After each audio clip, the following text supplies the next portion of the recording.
bilang ating ama ng Bangsamoro Struggle, ang ating Amirul Mujahideen, ang ama ng Bangsamoro Moral Governance, at ang chairman ng Moro Islamic Liberation Front Central Committee.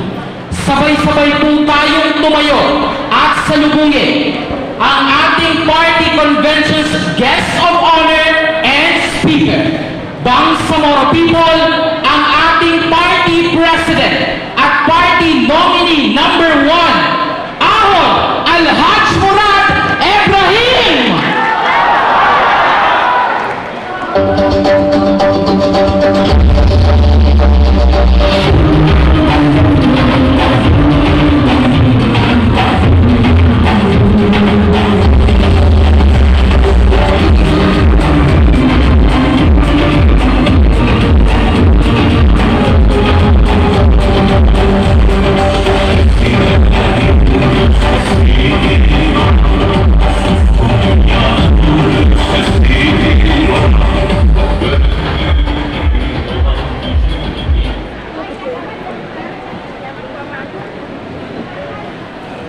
Bismillahirrahmanirrahim.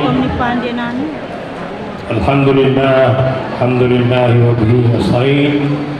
Wassalatu wassalamu ala sayyidina Muhammad wa ala alihi wa sahbihi ajma'in.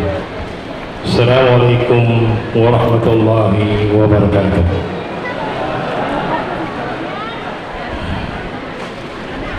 Una sa lahat, mga minamahal kong Bangsamoro, mga samahan sa struggle at jihad, fisabilillah, mga kasapi, kandidato at mga leader ng United Bangsamoro Justice Party, mga community leaders, kabataan, kababaihan, at lahat ng ating mga kababayan. Magandang hapon sa inyo muli. Assalamualaikum warahmatullahi wabarakatuh. Alam natin na mahaba ang kinalakay natin. Bago natin marating itong narating natin ngayon. Ang struggle natin ay nagsimula mga early 60s para magkaroon tayo ng gobyerno na matatawag natin na produkto ng ating jihad, fisabilillah.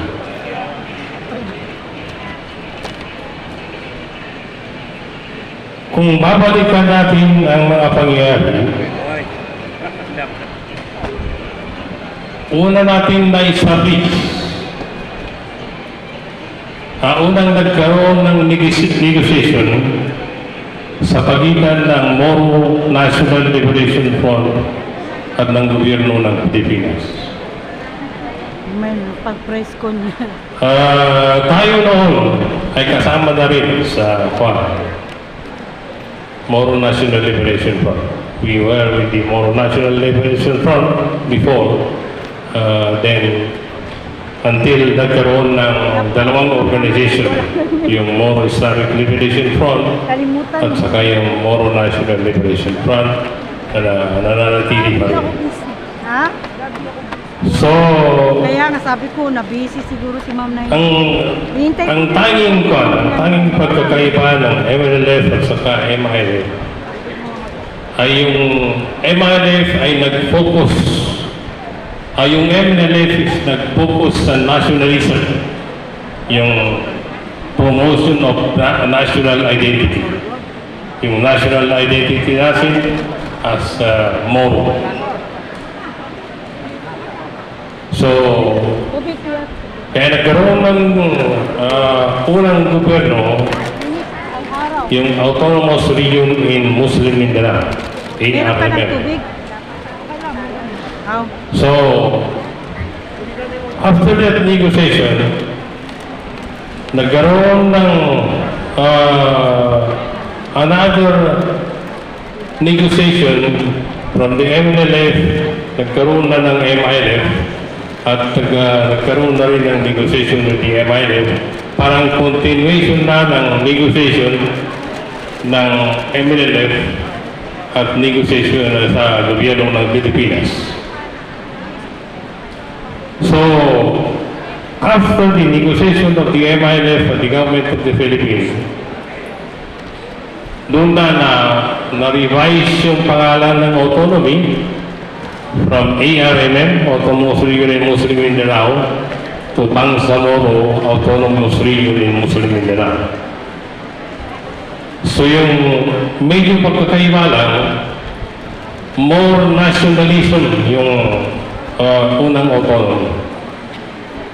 Then, yung sumunod na autonomy is mayroong color ng Islam, yung ideology ng mga Moro. So yun ang medyo pagkakaiba. So, but anyway, yung struggle is a struggle of the Moro people. During the struggle of the MNLF, lahat din ng membro ng MILF kasama rin doon sa struggle ng MNLF. So nagkaroon ng negotiation, yun na nga, nagkaroon ng first autonomous government, yung ARM, Autonomous Region in Mindanao. So, later, when the negotiation of the MILF with the government, nagkaroon ng parang emphasis yung ideology natin na Islam. Kaya nagkaroon ng BARM, Bangsamoro Autonomous Region in Muslim Mindanao. So yung short na historical background kung paano natin na-achieve itong Bangsamoro Autonomous Region in Muslim Mindanao.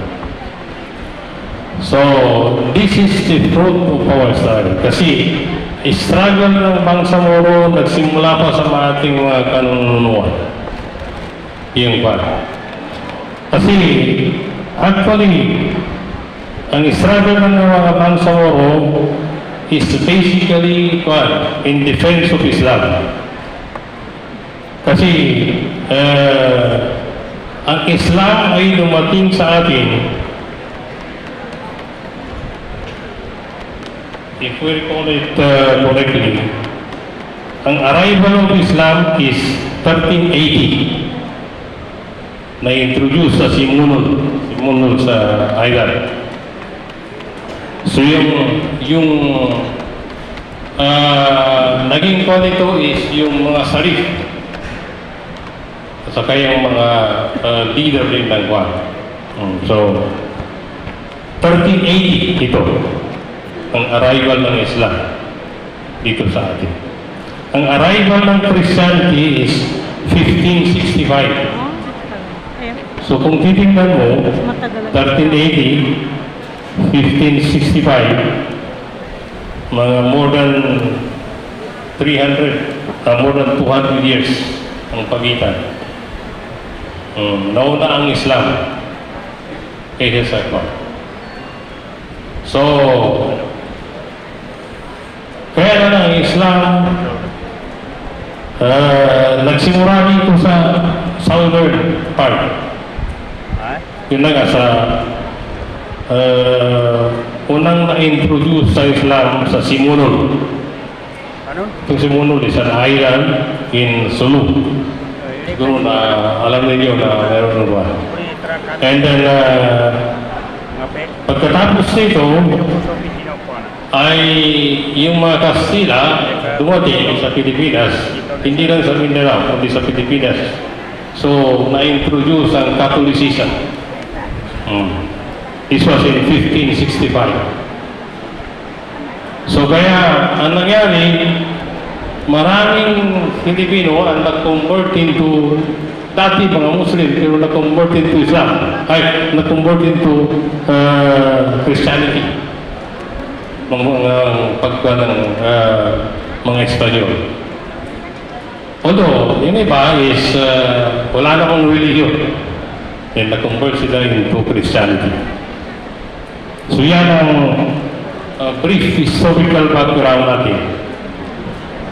So ngayon ang ating ginagawa is Noong magsimula tayo noong nagsimula tayo, our struggle was more on preservation of our identity. Preservation of our identity.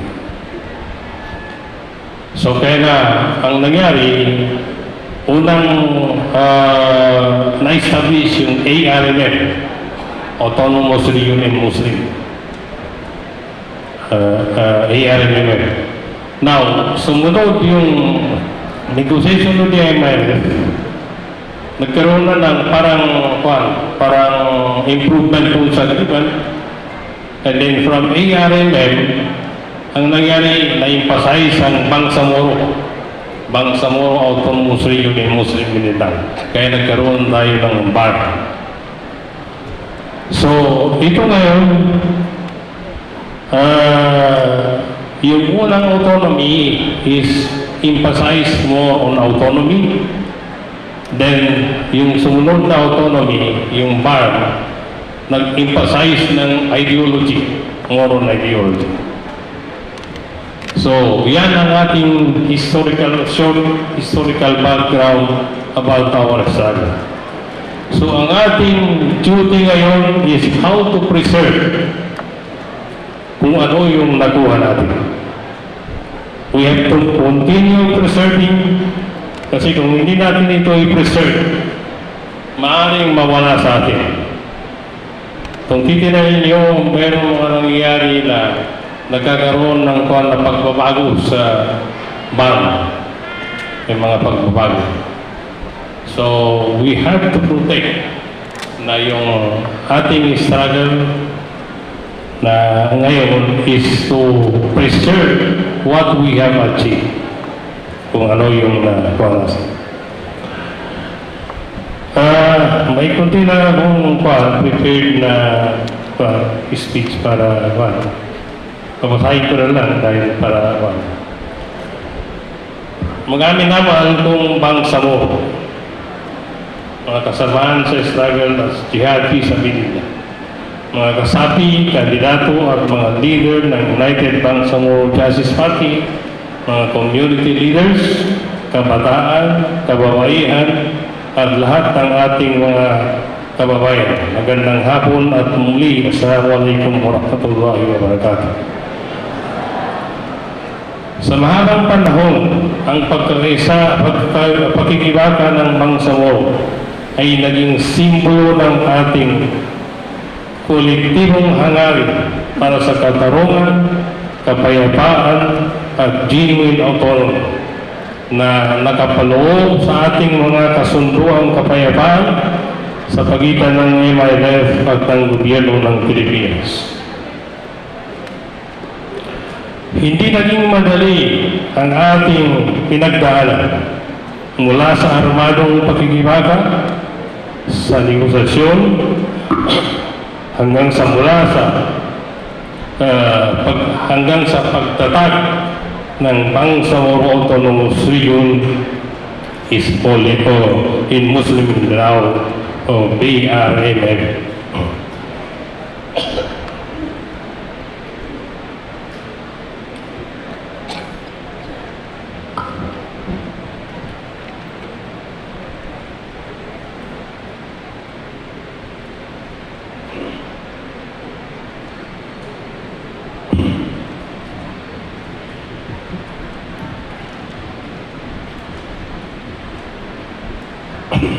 Lahat ng ito ay bunga ng sakripisyo, bunga ng pagkakaisa, at bunga ng matibay na paninindigan ng ating mga mamamayan.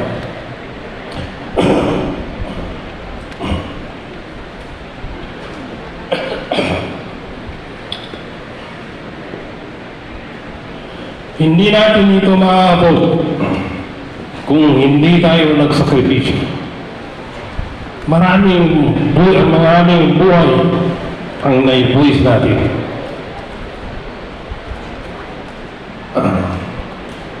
Mahaba na itong naging struggle natin. So ngayon, ang ating responsibility ay paano natin masiguro na kung ano yung nakuha natin sa pamamagitan ng struggle ay hindi mawawala sa atin. Kaya patuloy natin ipinaglalaban itong Bangsamoro Autonomous Region in Muslim Mindanao dahil ito ay produkto ng ating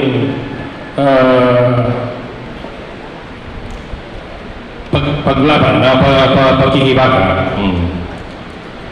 Sa ngayon, itong BAM ay basically ang gobyerno is appointed by the government. So, we are pushing for an election kasi nakikita natin na importante yung mamamahala sa farm ay yung kung sino pinipili ng Bangsamoro people. So kaya we are pushing for an election. Mas maganda na yung mayroong election. Kasi nakikita natin is habang walang election, yung manipulation ng national government is very strong sa atin. Kasi kaya nilang kuwan. Anytime gusto nilang palitan, kung sino yung nandyan, papalitan nila, pwede nilang palitan. Pero pagka-election, lahat ibinoto ng mga tao, then hindi yun papalitan hanggang hindi rin iboboto yung papalit. So kaya that is why we are trying to push na magkaroon lang ng election. So ngayon, nag-declare na ang national government, hopefully, na magkakaroon ng election by, ano ba yung declare niya? 1986? September. Itong this coming September. So hopefully, matuloy yun na magkaroon na tayo ng para maging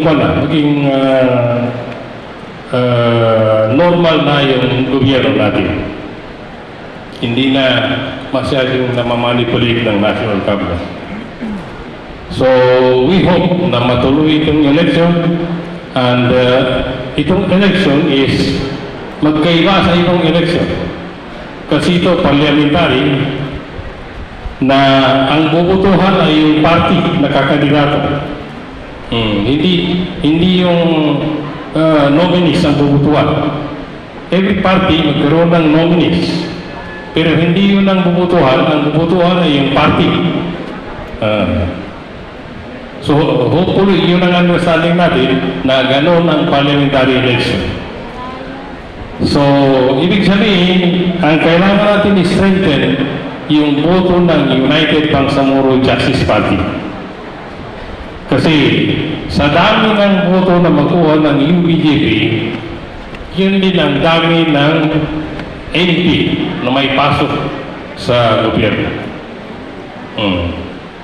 So yung dami ng MP among the nominee ng UBJP, sila ang magdedetermine kung sino ang Chief Minister, kung sino ang mga ahawag sa mga ministry. So, yung membro ng parliament na majority, yun ang magiging mag-dictate kung sino ang chief minister, sino ang mga membro ng parliament, sino ang hahawak ng mga department. So, hopefully, ay magkaroon tayo ng election and then we will see. We hope na posibleng may mga party na magkaroon ng kandidato and then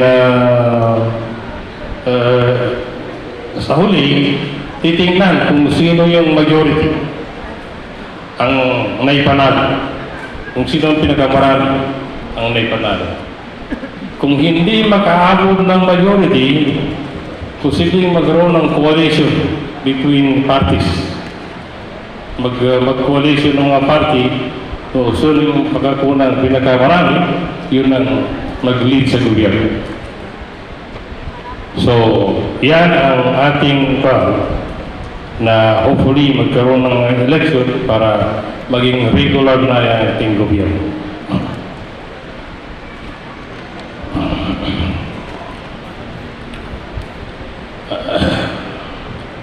Ngayon, tayo ay nasa isang bagong yugto ng ating kasaysayan. Ang darating na halalan sa BARM ay hindi lamang isang simpleng proseso ng pagpili ng mga leader. Ito ay isang makasaysayang hakbang, isang konkretong patunay ng ating pakikibaka ay umuusad mula sa larangan ng digmaan patungo sa larangan ng demokratikong pamamahala. So, ibig sabihin, kung magkaroon na tayo ng gobyerno na elected, it will be a product of democratic process. Sa ngayon, itong BARM is a product of the armed struggle of the MNLF and the MILF. At saka yung mga ibang nakisama doon sa struggle. Ang balota ngayon, ang magiging simbolo ng bagong sandata ng ating mamamayan. Sandata para sa pagbabago at reforma para sa kinabukasan at para sa pagpapatibay ng kapayapaan. So basically ang mangyayari, ang bubutuhan natin is yung party, hindi yung tao. So kung sino ang party na makakuha ng pinakamaraming boto, yun ang makabuo ng gobyerno. Kabuo ng gobyerno.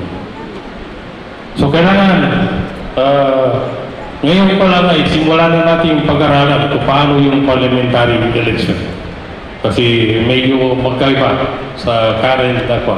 Kasi sa ngayon, ang binubutuhan lang is yung tao na, direct na yung tao. Ito, party ang bubutuhan. So, yung mga party na kakandidato, posibleng may makakuhang majority, pinaka-majority, then mag-form ito ng gobyerno. Pero kung may party na decisive yung nanalo, may mga party na nakakuha ng mag-coalition para makaabot ng majority. So yan ang para. Ang papel ng Moro Islamic Liberation Front ay malinaw at mahalaga sa panahon ito. Mula sa magiging kilusang nagtataguyod ng karapatan ng Bangsamoro, tayo ngayon ay katuwang sa paghubog sa isang pamahalaang nakabatay sa batas, hustisya at pananagutan. Sa pamamagitan ng United Bangsamoro Justice Party o UBJP, dala natin ang diwa ng ating pakikibaka sa loob ng demokratikong sistema upang matiyak na ang mga adhikain ng Bangsamoro ay may sakatuparan sa pamamagitan ng mabuting pamamahala at moral governance. Hindi ito tungkol sa ilang leader lang. Ito ay tungkol sa buong sambayanang Bangsamoro. Kaya naman, ang ating panawagan ay malinaw. One Bangsamoro, one party, one future. So yan ang ating rallying point, inshallah. So make sure that mayroon tayong gobyernong produkto ng one Bangsamoro, one party, and one future for the Bangsamoro people. Inshallah. Ang one Bangsamoro ay nangahulugan ng pagkakaisa ng lahat. Ano man ang tribo, religion, pinagmulan, isa ang ating kikilanin, isa ang ating adhikay. Isa ang Bangsamoro. Mayroong Maranao, mayroong Maguindanao, mayroong mga Tausug, mayroong mga, pero the final identity is Bangsamoro, inshallah. Oh. Ang One Party ay sumisimulo sa ating kolektibong direksyon. Isang pagtirong nagsisilbi, hindi para sa pansariling interes, kundi sa kapakanan ng nagagarap. Ang ating future, one future, ay ang ating pangarap. Isang Bangsamoro na mapayapa, maunlad at may dignidad.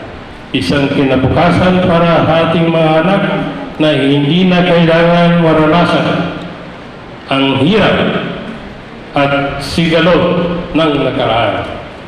Alam natin na marami tayong dinanas na kahirapan. So hopefully, hindi na ito ma-repeat ng ating mga next generation. Mga kapatid, ang halalan na ito ay hindi lamang tungkol sa kasalukuyan. Ito ay tungkol sa ating kasaysayan at sa ating kinabukasan. Ito ay pagkakataon nating ipakita sa buong bansa at sa buong mundo na ang Bangsamoro ay handa ng pamunuan ang sarili nito ng may integridad, pagkakaisa at pananagutan. Mula pa man noon ay sinikap natin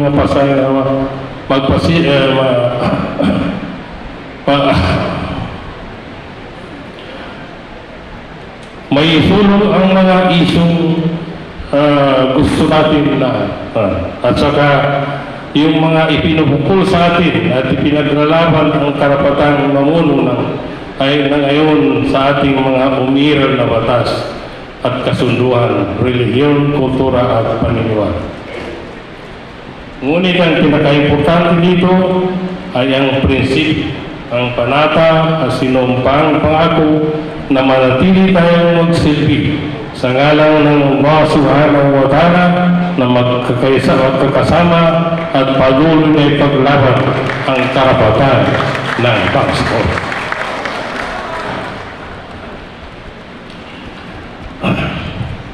Sa mga naninindigan para sa UPP, maraming salamat. Alhamdulillah, pangako na manatili tayong magsilbi sa ngalan ng Allah Subhanahu wa Ta'ala ng magkakasama at patuloy na ipaglaban ang karapatan ng Bangsamoro.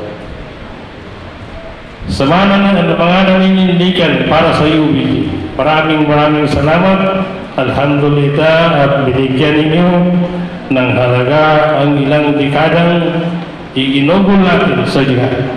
Alhamdulillah at hindi kayo tumalikod sa tawag ng paglilingkod. Naway magsilbi tayong inspirasyon sa susunod na henerasyon.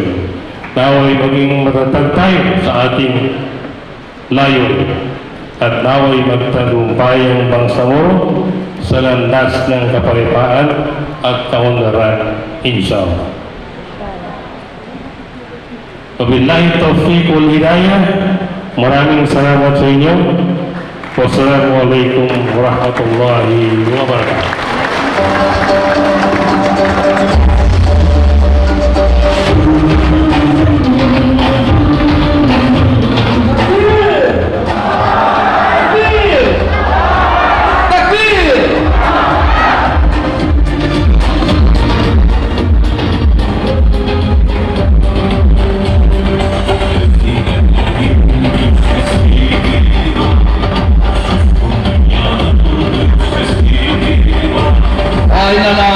Sa may ito magkatulog na so closing doa anya magkangulalanon na so chairman mo Mahkamah Syariah so Supreme Court ng Moro Islamic Liberation Front mana si Sheikh Abdul Manan Kitugi sekali di makaanggay sa closing doa.